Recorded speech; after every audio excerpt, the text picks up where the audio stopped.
alors que les premières voix discordantes se font entendre avant cet hommage national. Certaines familles de victimes refusent en effet d'y participer car pour elles, le gouvernement n'a rien fait pour empêcher les terroristes d'agir.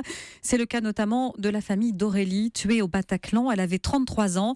Et son père, Jean-Marie de Peretti, explique pourquoi il ne se joindra pas à cet hommage. J'ai vécu, étant administrateur de Reporters sans frontières, presque en direct, les attentats du 7 janvier contre Charlie Hebdo. Et j'ai pensé qu'au lendemain, des mesures fortes seraient prises par le gouvernement.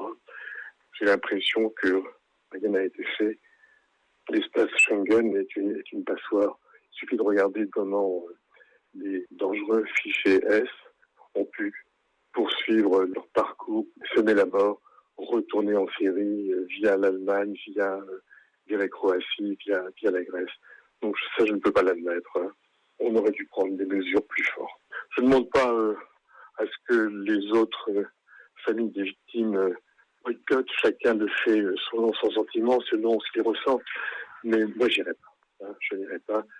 Je ne veux pas être complice de ce gouvernement qui a fait preuve d'une incurie totale depuis 11 mois. 11 mois, c'est pas avant-hier, c'est depuis le 16 janvier dernier.